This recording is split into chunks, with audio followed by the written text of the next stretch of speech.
Hello, જાગૃત અવાજમાં તમારું સ્વાગત છે. મારું નામ છે ચિંતન અખાણી. આપણે આંકડાશાસ્ત્ર ભણી રહ્યા છીએ. એમાં સ્વાધ્યાય 13.1 કમ્પ્લીટ થઈ ગયો છે. બરાબર. હવે આગળના વિડીયોઝ તમારા જોવાના બાકી હોય તો ડિસ્ક્રિપ્શન બોક્સમાં મૂકી દીધી છે આખી પ્લેલિસ્ટની લિંક. તમે એમાંથી જોઈ શકો છો.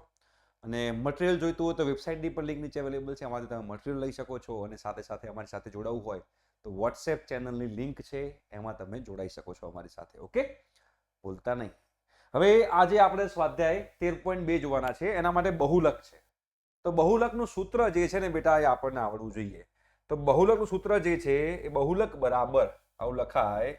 બહુલક જે છે એનું સૂત્ર બરાબર છે L વત્તા, અહીંયા આગળ હું આમ કરી નાખું છું, L વત્તા. બરાબર. હવે L વત્તા તમારે 10 યાદ રાખવાનું. અહીંયા આગળ જો, અહીંયા આગળ F મૂકી દો, F માઇનસ F મૂકી દો. અહીંયા પણ F minus F minus F મૂકી દો. ચાલે? બરાબર છે? ક્લિયર છે? F માઇનસ F ફરીથી રિપીટ કરું છું તમને યાદ રાખવા માટે. એક ટ્રીક આપું છું. બાકી તમને જેવી રીતે તમારે યાદ રાખવું તમે લોકો યાદ રાખી શકો છો. ઓકે, તમારે જેવી રીતે યાદ રાખવું હોય તમે લોકો યાદ રાખી શકો છો. અહીંયા આગળ F માઇનસ F, નીચે F minus F minus F, 3F. બરાબર છે? અહીંયા ગુણ્યા h કરી નાખો. h એટલે વર્ગ લંબાઈ છે. બરાબર છે? હવે 10 યાદ રાખો. 10 તો અહીંયા આગળ 10 મૂકી દઉં. તો અહીંયા 1 0, અહીંયા 1 0. હવે 22 યાદ રાખો. હવે 22 યાદ રાખવાનું છે ને, 22 માટે બગડો, પહેલો બગડો અહીંયા આવશે અને બીજો બગડો અહીંયા આવશે નીચે. મતલબ શું થયું? f1 minus f0, f1 minus f0 છેદમાં 2f1 minus f0 minus f2 ગુણ્યા h. બરાબર? 10 10 અને 22 યાદ રાખો. પહેલો બગડો અહીંયા આવશે, બીજો બગડો અહીંયા આવશે. હવે આ શું છે? આ આપણે બહુલક તમે શોધેલો છે. અવર્ગીકૃત માહિતી માટે તમે લોકો ધોરણ 9 ની અંદર બહુલક શોધેલો છે. હવે આપણે અહીંયા આગળ બહુલક શોધવાના છીએ. એ શોધવાના છીએ વર્ગીકૃત માહિતી માટે. કોના માટે બેટા? વર્ગીકૃત માહિતી માટે. તો L બરાબર શું છે? બહુલક વર્ગ જે હોય, બહુવર્ગીય વર્ગ જે હોય, બરાબર? બહુવર્ગીય એટલે તમને કહીશ. બહુલક એટલે શું? બહુવર્ગીય વર્ગની અધસીમા છે. શું છે? બહુલક મતલબ કે જે વર્ગમાં સૌથી વધારે આવૃત્તિ હોય એવા વર્ગની અધસીમા. બરાબર? બહુલક વર્ગની અધસીમા. અધસીમા એટલે કે નાની સીમા. બરાબર? F1 શું છે? F1 જે છે એ છે બહુલક વર્ગની આવૃત્તિ. બહુલક વર્ગની આવૃત્તિ શું છે બેટા? બહુલક વર્ગની આવૃત્તિ. F0 છે મતલબ કે 1 થી પાછળ, મતલબ કે આ વર્ગ બહુલક વર્ગ છે એની ઉપર જવો તો 0 આવે. 1 ની ઉપર જાવ 0 આવે ને, 1 ની નીચે તો 2 આવે. 1 ની ઉપર 0, 1 ની નીચે 2. તો 1 ની ઉપર 0 છે મતલબ અહીંયા F0 શું આવશે? બહુલક વર્ગના ઉપરના વર્ગની આવૃત્તિ. બહુલક વર્ગના ઉપરના વર્ગની આવૃત્તિ. બરાબર? બહુલક વર્ગના ઉપરના વર્ગની આવૃત્તિ. અને F2 શું છે? તો 2 ક્યાં આવે? 1 ની નીચે. તો આ બહુલક વર્ગના નીચેના વર્ગની આવૃત્તિ. બહુલક વર્ગના નીચેના વર્ગની આવૃત્તિ. બહુલક વર્ગના નીચેના વર્ગની આવૃત્તિ. તો અને h શું છે બેટા? h તમારી વર્ગ લંબાઈ છે. h જે છે એ છે વર્ગ લંબાઈ. તો આ સૂત્રથી આપણે બહુલક શોધવાનો છે. તો આપણે દાખલો જ જોઈએ ને. દાખલો જોઈએ એટલે આપણને આથી સોલ્વ કેવી રીતે કરવો આપણને ખબર પડી જાય. ચલો, તો અહીંયા આગળ આપેલું છે એક દાખલો છે. એમાં આપણે મધ્યક પણ શોધવાનો છે અને બહુલક પણ શોધવાનો છે. તો પહેલા આપણે બહુલક શોધી કાઢીએ. તો બહુલક પ્રમાણ શું હતું? જો, બહુલક બરાબર હતું L વત્તા, અહીંયા હું કૌંસ કરી નાખું, આપણે યાદ રાખવા માટે કર્યું હતું એમ. અહીંયા F માઇનસ F, અહીંયા આગળ F minus F minus F. બરાબર? આવું કરી નાખેલું છે આપણે. બરાબર છે? હવે તમે જોશો અહીંયા આગળ તો અહીંયા 10, તો અહીંયા 10 લખી નાખીએ. તો અહીંયા પણ 10. હવે યાદ શું રાખવાનું છે? 22. તો 22 એટલે પહેલો બગડો અહીંયા આવશે ને બીજો બગડો અહીંયા આવશે. બરાબર છે બેટા? મારે જોઈશે. તો અહીંયા આગળ તમને ખબર પડી ગઈ. તો હવે તમને આઈડિયા આવશે, તો તમને ક્લિયર થશે. મૂકતા જાઓ. તો બહુલક વર્ગ કોને કહેવાશે? બહુલક વર્ગ કોને કહેવાશે? કે જેની આવૃત્તિ સૌથી વધારે હોય. તો તમે જોશો આમાં સૌથી આવૃત્તિ વધારે કોની છે? 23. આ સૌથી વધારે આવૃત્તિ છે. તો આ સૌથી વધારે આવૃત્તિ હોય તો આ તમારો થઈ ગયો બહુલક વર્ગ. તો બહુલક વર્ગની અધસીમા, તો અધસીમા કેટલી છે? 35. નીચેની સીમા હોય એને 35 કહેવાય. તો અહીંયા શું મૂકવાનું બેટા? 35 વત્તા F1 શું હતું? F1 શું હતું બેટા? બહુલક વર્ગની આવૃત્તિ હતી. તો બહુલક વર્ગની આવૃત્તિ કેટલી છે? 23. તો અહીંયા લખી નાખીએ 23 માઇનસ F0. F0 શું હતું? બહુલક વર્ગના આગળના વર્ગની આવૃત્તિ. તો બહુલક વર્ગના આગળના વર્ગની આવૃત્તિ 21 છે. તો અહીંયા 23 માઇનસ 21 કરવાનું છેદમાં 2 ગુણ્યા F1. F1 તો 23 જ છે માઇનસ F0 બહુલક વર્ગના આગળની આવૃત્તિ એટલે કે 21 અને F2 એટલે બહુલક વર્ગના પાછળના વર્ગની આવૃત્તિ એટલે કે 14. તો અહીંયા લઈશું માઇનસ 14 અને તમે જોશો વર્ગ લંબાઈ તો કેટલી છે? વર્ગ લંબાઈ 10 છે. તો ગુણ્યા 10. ચલો મૂકી દો. તો 35 વત્તા 23 માઇનસ 21 2 છેદમાં 23 દુ 46 21 ને 14 35. તો માઇનસ 35 ગુણ્યા 10. તો જો શું થશે? હવે આગળ તમે સ્ટેપ કરો તમને ખબર પડે. તો અહીંયા આગળ 35 વત્તા જો 10 ગુણ્યા 2 20 થાય. તો ઉપર આવશે 20. નીચે શું આવશે? 46 માઇનસ 35 એટલે 11. 46 માઇનસ 35 એટલે 11. તો 20 ભાગ્યા 11. તો 20 ભાગ્યા 11 બરોબર વત્તા 35 કરી નાખીએ. 36.81 તમારો બહુલક થયો કહેવાય. 36.81 તમારો બહુલક થયો કહેવાય. આઈ હોપ સો કે તમને લોકોને આઈડિયા આવ્યો હશે કે હું શું કહેવા માંગી રહ્યો છું. તમને લોકોને આઈડિયા આવી ગયો હશે, રાઈટ? કે નથી આવ્યો એ મને કહેતા રહેજો એટલે મને આઈડિયા આવે કે તમને આઈડિયા આવ્યો કે નહીં. હું એકવાર આન્સર ચેક કરું એટલે મને વાંધો ના આવે. બરાબર? તો અહીંયા આગળ આપણે જોઈ લઈએ એકવાર તો આપણને આઈડિયા આવી જશે. ઓકે, 2 મિનિટ મને જોઈ લેવા દેજો આન્સર શું છે, આન્સર સાચો છે કે ખોટો. એકવાર આપણે આ જોઈ લઈએ એટલે મને વાંધો આવે નહીં. બરાબર? ઓકે, 36.81 બરોબર છે. આ આપણો બહુલક થઈ ગયો. વેરી ગુડ, સાચો આન્સર છે. હવે મધ્યક શોધી કાઢીએ આપણે. ચલો, તો મધ્યક માટે તો આપણે જે બધી જફા કરતા હતા એ બધી જફા કરવાની છે. તો જફા શું કરતા હતા આપણે? તો અહીંયા આપણે બેટા વર્ગ મૂકતા હતા. તો ચલો અહીંયા વર્ગ મૂકી દઈએ. મધ્યક માટે તો આપણે જે આગળના સ્વાધ્યાયમાં કર્યું હતું એ જ કરવાનું છે. 5, 15 અને 55 65 સુધી જવાનું છે. તો જો અહીંયા 5 થી 15 10 10 નો અંતરાલ છે. 15 થી 25 25 થી 35 બરાબર, 35 થી 45 45 થી 55 અને 55 થી 65. આટલું જવાનું છે ને? 55 થી 65 સુધી જવાનું છે. યસ. 6 11 21 23 અહીંયા આગળ મૂકી દઈએ. અહીંયા આગળ તમે જોશો તો આ આપણે વર્ગ આવી ગયો તો બરોબર, આ આપણો વર્ગ આવી ગયો તો. હવે આપણે આવશે FI. તો FI માટે ટેબલ બનાવવાનું. ચલો, તો અહીંયા આપણે FI માટે ટેબલ બનાવીએ. તમારે જે મેથડથી મધ્યક શોધો તમે મધ્યક શોધી કાઢજો. શું કીધું? 6 11 21 23 શું છે બેટા? 6 11 21 23 6 11 21 23 છે અને 14 અને 5 છે. તો અહીંયા આપણે મૂકી દઈશું 14 અને 5. હવે શું આવશે બેટા? નેક્સ્ટ આવશે આપણું XI. ચલો, તો આપણે XI કરી લઈએ. મધ્ય કિંમત 5 + 15 20 20 ભાગ્યા 2 10. તો અહીંયા 10 આવશે, અહીંયા 20 આવશે, અહીંયા 30 આવશે કેમ કે વર્ગ લંબાઈ 40 છે. 50 આવશે, અહીંયા 60 આવશે. બરાબર છે? આપણે હવે શોધી કાઢીએ. ધારેલો મધ્યક ધારી દઈએ. ધારો કે આપણે આને A ધારી દીધો. બરાબર, આપણે એને A ધારી દીધો તો હવે આપણે શું આવશે? DI. તો DI શું હતું બેટા? XI માઇનસ A હતું. તો DI XI માઇનસ A હતું. આપણે મૂકી દઈએ. ચલો ફટાફટ. તો શું આવશે? 10 - 30 -20 -10 0 10 20 અને 30. તો હવે શું આવશે? UI. આ તો ગોખાઈ જાય. રાતે 10 વાગે બી તમને કોઈ પૂછે ને DI ભાગ્યા H કરી નાખો, DI ભાગ્યા H કરી નાખશો જે 0 દેખાય એની સામે 0 મૂકી દો. ઉપર -1 -2 1 2 અને 3. બરાબર છે? હવે અહીંયા મૂકી દો FIDI FIUI સોરી ફટાફટ FIUI ફટાફટ. તમે તો હવે સ્પીડમાં આખો એક્ઝામ્પલ ગણી શકો છો. બરોબર? તો 6 - 2 -12 થાય, 11 - 1 -11 થાય, 21 0 0 થાય, 23 1 23 થાય, 14 2 28 થાય, 14 28 5 3 15 થાય. તો હવે આપણી પાસે મધ્યકનું સૂત્ર શું હતું બેટા? મધ્યકનું સૂત્ર હતું x બાર બરાબર સિગ્મા FIUI. ઓકે, પેલો A લખવાનો રહી ગયો વચ્ચે, લખી નાખીએ એને, ખોટું ના લાગવું જોઈએ કોઈ દિવસ. બરાબર? તો A વત્તા sigma FIUI upon sigma FI ગુણ્યા H. બરાબર? A કેટલો ધાર્યો તો આપણે? 30. તો આપણે 30 કરી દઈએ. વત્તા સિગ્મા FIUI, તો આ 3 નો સરવાળો કેટલો છે? 20 ને 20 40 ને 10 50 50 ને 8 58 ને 3 61 ને 5 66, આ 3 નો સરવાળો 66 છે. આ બેનો સરવાળો -23 છે. બરાબર? તો 66 - 23 કેટલા થાય?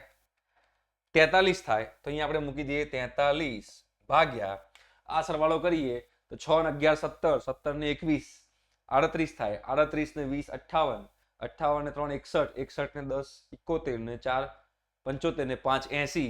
તો અહીંયા ભાગ્યા 80 કરી નાખીએ અને ગુણ્યા 10 કરી નાખીએ વર્ગ લંબાઈ. મીંડું મીંડું કેન્સલ. 43 ભાગ્યા 8 કરી નાખીએ. 43 ભાગ્યા 8 5.375 અને એમાં 30 ને ઉમેરીએ એટલે 35.375 જે છે એ તમારો મધ્યક થયો કહેવાય. અને પેલો બહુલક જે છે એ 36.81 હતો. બરાબર છે બેટા? ક્લિયર થઈ ગયું? તો આવી રીતે આપણે આ દાખલો ગણ્યો. તો પહેલો દાખલો મારા ખ્યાલથી તમને લોકોને આવડી ગયો હશે. તો બીજો દાખલો આપણે શોધવાનો પ્રયત્ન કરીએ. આમાં તો બેટા આપણે ખાલી બહુલક જ શોધવાનો છે, બીજું કંઈ શોધવાનું નથી. તો બહુલક જે છે, બહુલકનું સૂત્ર જે છે એ બહુલક બરાબર શું હતું? અગેન L વત્તા અહીંયા હું કૌંસ કરી દઉં. કૌંસમાં અહીંયા આગળ ઉપર F માઇનસ F કરી દઉં, નીચે F minus F minus F કરી દઉં. 10 યાદ રાખવાનું. તો અહીંયા 10, તો અહીંયા પણ 10. હવે 10 પછી 22 યાદ રાખવાનું. તો એક બગડો અહીંયા આવશે અને એક બગડો અહીંયા આવશે. બરાબર? અને ગુણ્યા છેલ્લે H જે છે એ H તમારે મૂકવાનો છે. તો બહુલક વર્ગ તમારો કયો થયો કહેવાય બેટા? તો જેની સૌથી વધારે આવૃત્તિ હોય, તો સૌથી વધારે આવૃત્તિ જોશો તો અહીંયા 61 માં છે. તો આ મારો બહુલક વર્ગ થયો કહેવાય બેટા. એ બહુલક વર્ગ થઈ ગયો. તો એની અધર સીમા કેટલી છે બેટા? તો એની અધર સીમા છે 60. તમારે 60 મૂકવાનું વત્તા બહુલક વર્ગની આવૃત્તિ 61 છે તો 61 મૂકીશ. એના F0 મતલબ કે એના આગળની આવૃત્તિ 52 છે તો અહીંયા 52 મૂકીશ. અહીંયા 2 ગુણ્યા 61 કરી નાખીશ માઇનસ 52 કરી નાખીશ. F2 એટલે એની આ બાદની આવૃત્તિ જે છે 38 ગુણ્યા છે 10. સિમ્પલ સૂત્ર મૂકો, તમારે બહુલકનો જવાબ આવી જશે. તો 60 વત્તા 61 માઇનસ 52 કેટલા થાય? 9 થાય. નીચે 61 ગુણ્યા 2 કેટલા થાય બેટા? 61 ગુણ્યા 2 122 થાય. તો તમે જોશો અહીંયા 122 માઇનસ 52 માઇનસ 38 ગુણ્યા 10 છે. તો 122 માઇનસ 52 માઇનસ 38 32 થયો. નીચે તમારો જવાબ 32 આવે છે. તો 60 વત્તા 9 ભાગ્યા 32 ગુણ્યા 10. 10 નવા 90 થાય. તો 90 ભાગ્યા 32 2.81 થાય. તો 60 વત્તા 2.81 એટલે કે 62.81 તમારો બહુલક થયો. આ સૂત્ર તમને વાપરતા આવડે એટલે તમારો બેડો પાર થઈ જાય. બરોબર છે? ત્રીજા નંબરનું એક્ઝામ્પલ જોઈએ. બરોબર? બહુલક પણ શોધવાનો છે અને મધ્યક પણ શોધવાનો છે. તો પહેલા આપણે બહુલક શોધી કાઢીએ. બહુલક માટેનું સૂત્ર અગેન તમને હવે આવડી જવું જોઈએ. બહુલક બરાબર L વત્તા અહીંયા હું બ્રેકેટ કરી નાખીશ. અહીંયા આગળ વચ્ચે F માઇનસ F કરીશ. અહીંયા F minus F minus F કરીશ. અને અહીંયા આગળ પહેલા 10 યાદ રાખો તો ઉપર 10, તો અહીંયા પહેલામાં 10, હવે 22 યાદ રાખો તો બગડો અને અહીંયા બગડો. બરાબર? મૂકતા જાઓ. તેના પહેલા વિચારો કે સૌથી પહેલા તો બહુલક વર્ગ કયો છે? જેની આવૃત્તિ સૌથી વધારે હોય. સૌથી આવૃત્તિ વધારે 40 ની છે. સૌથી વધારે આવૃત્તિ 40 ની હોય તો આ મારો બહુલક વર્ગ થયો કહેવાય. બરોબર છે? હવે એમાં L શું છે? એની અધર સીમા, તેની અધર સીમા 1500 છે. તો અહીંયા હું 1500 મૂકીશ બેટા. વત્તા F1 મતલબ કે એની આવૃત્તિ 40 છે. F0 મતલબ કે એની ઉપરની આવૃત્તિ જે 24 છે. બરોબર? 2 ગુણ્યા F1 એટલે 40 આવશે. માઇનસ F0 મતલબ કે એના ઉપરની આવૃત્તિ 24 અને F2 મતલબ કે એના નીચેની આવૃત્તિ 33. 33 ગુણ્યા વર્ગ લંબાઈ 1000 ને 1500 એટલે 1500 માઇનસ 1500 થાય. વર્ગ લંબાઈ 500 છે. ગુણ્યા H કરવાનું રહી ગયું. બસ. તો હવે સાદુરૂપ આપો, તમારો જવાબ આવી જશે 1500 વત્તા 40 માઇનસ 24 જે 16 થાય. નીચે 80 થશે અને અહીંયા થશે 50 57. 80 માઇનસ 57 ઉપર આવશે 500. બરોબર? તો જો 80 માઇનસ 57 કેટલા થાય? 23 થાય. તમે જોશો અહીંયા આગળ તો આપણને જવાબ આવશે કંઈક આવો 1500 વત્તા 16 ભાગ્યા 80 માઇનસ 57 23 થાય. તો 23 અહીંયા આવશે ગુણ્યા 500. બરોબર? તો 16 ગુણ્યા 500 કરી નાખીએ ભાગ્યા 23 કરી નાખીએ એટલે 347.82 થાય. તો અહીંયા આગળ શું આવશે? 500 વત્તા 347.82 થાય તો એને 1500 માં ઉમેરી દો, જવાબ આવશે 1847.82. 1847.82 એ તમારો થઈ ગયો બહુલક. હવે તમે શોધી કાઢો મધ્યક. તો મધ્યક માટે બેટા આપણે શું કરીશું? તો મધ્યક માટે બેટા અગેન આપણે વર્ગ બનાવવો પડશે અને અહીંયા આપણે પદ વિચલન રીતથી કરશું, કેમ કે અંતરાલ બહુ મોટા છે. 1000 થી 1500 છે અને 5000 સુધી જવાનું છે.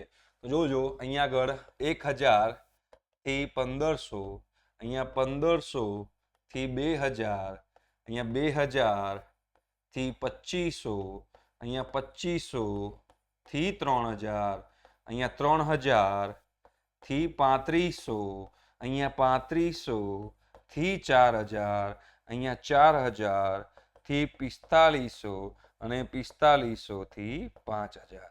બરાબર, આવી રીતે તમારા વર્ગ છે. જોઈ લઈએ આગળ. જો 2, 2500, 3, 3500, 4000. બરાબર. હવે એમાં બાજુમાં તમારે શું આવશે બેટા? અહીંયા આગળ આપણે આ બધું મૂકી દીધું. ઓકે, એ આપણે બધું મૂકી દીધા પછી નેક્સ્ટ સ્ટેપ આપણો જે છે એ છે FI એટલે કે આવૃત્તિ. તો આવૃત્તિ ફટાફટ મૂકવાનું ચાલુ કરી દઈએ. તો આવૃત્તિ મૂકશો 24, 40, 33, 28. ચલો 24, 40, 33, 28. 24, 40, 33, 28. 30, 22, 16, 7. 30, 22, 16, 7. હવે અહીંયા બેટા આવશે XI. તો એ જે XI જે છે એ XI માટે તમારે મધ્ય કિંમત લેવાની છે. તો 1000 વત્તા 1500 કરશું ભાગ્યા 2 કરશું તો 1250 આવશે. તો 1250 તમારો મધ્ય કિંમત થયો. વર્ગ લંબાઈ 500 છે તો બધામાં 500 ઉમેરતા જાઓ. 1750, 2250, 2750, 3250, 3750, 4250, 4750. બરોબર, આ તમારું થઈ ગયા XI. બટ આમાંથી આપણે કોઈ મધ્યકને ધારી દઈશું. તો જે આપણે મધ્યક ધારશું તો વચ્ચેનો હોય ધારી દેવાનો. 1, 2, 3, 4, 5, 6, 7, 8 છે તો વાંધો નહીં, આને આપણે એ ધારી દઈએ. બરાબર, એ ધારી દઈએ તો વચ્ચે ના હોય તો ઓલમોસ્ટ વચ્ચે જો હોય ધારવાનું. તો DI શું આવશે? XI માઇનસ A આવશે. DI જે છે એ XI માઇનસ A આવશે. તો આપણે જોશું 1250 માઇનસ 2750 માઇનસ 1500 થાય. તો માઇનસ 1500, 500 તમારી વર્ગ લંબાઈ છે તો 500 ઉમેરતા જાઓ. તો માઇનસ 1000, માઇનસ 500, 0, પ્લસ 500, 1000, 1500 અને 2000.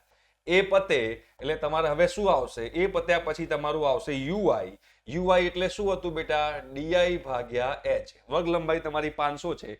એવું જોવું ના હોય, કશું જોવું ના હોય તો 0 હોય એની સામે 0 મૂકી દો. -1, -2, -3, 1, 2, 3 and 4. બરાબર. હવે તમારું શું આવશે બેટા? FI UI આવશે. તો અહીંયા તમે FI UI મૂકી દો અને FI UI મૂકીને એનો ગુણાકાર કરો. જે તમારો છેલ્લો સ્તંભ હશે તો FI 24 તરી 72 થાય. બટ -72 કરશું. 40 - 2 -80 થશે. 33 - 1 -33 થશે. 28 × 0 0 થશે. 30 × 1 30 થશે. 22 દૂને 44 થશે. 16 તરી 48 થશે અને 7 ચોગુ 28 થશે. બરોબર. હવે અહીંયા સુધી તમે પહોંચી ગયા તો તમારો દાખલો પતી ગયો. અહીંયા તમારે x બાર બરાબર શું લખાશે? A વત્તા સિગ્મા FI UI છેદમાં સિગ્મા FI બરોબર ગુણ્યા H. તો એ કેટલો હતો આપણો? 2750. તો એને આપણે ધારી લીધો બેટા 2750 હતો એ વત્તા આ બધાનો સરવાળો કરો. તો અહીંથી સરવાળો કરવાનું ચાલુ કરું, મને ઈઝી પડે, સરળ પડે. 28 વત્તા 48, 28 વત્તા 48 વત્તા 44 વત્તા 30. જવાબ આવ્યો. એમાં -33 કરો, એમાં -80 કરો, એમાં -72 કરો. જવાબ આવ્યો -35. તો અહીંયા મૂકી દઉં છું -35 છેદમાં સિગ્મા FI એટલે બધાનો સરવાળો. તો 24 વત્તા 40 બરાબર છે વત્તા 33 વત્તા 28 વત્તા 30 વત્તા 22 વત્તા 16 વત્તા 7 200 થાય. તો ભાગ્યા 200 કરી દઈએ અને વર્ગ લંબાઈ જે છે એ 500 ની છે તો 500 કરી દઈએ. 2 મીંડું કેન્સલ થઈ જાય. 35 × 5 કરો અને ભાગ્યા તમે 2 કરો. 87.5 થાય. પણ એ માઇનસમાં થાય તો 2750 માઇનસ 87.5 થાય તો 2750 માઇનસ 87.5 કરીએ 2662.5 થશે તો આ થઈ ગયો 2662.5 તમારો મધ્યક. બરાબર. તો આ પદ વિચલનની રીતથી મેં આખો દાખલો ગણ્યો તો મારા ખ્યાલથી તમને લોકોને આવડ્યો હશે એવું મારું માનવું છે. બરોબર છે. આઈ હોપ સો કે તમને લોકોને આવડ્યો હશે. હું એકવાર આન્સર જોઈ લઉં એટલે મને કન્ફર્મ થઈ જાય કે મેં સાચો કર્યો છે કે નહીં. બરાબર. ચાલો 2662 બરોબર છે. પરફેક્ટ છે. સાચો આન્સર છે. ઓકે. તો આજના લેક્ચરમાં આટલું રાખીએ છીએ. હવે મળીશું નેક્સ્ટ લેક્ચરમાં જેમાં બાકીના એક્ઝામ્પલ કરીશું. Okay. Thank you so much. By.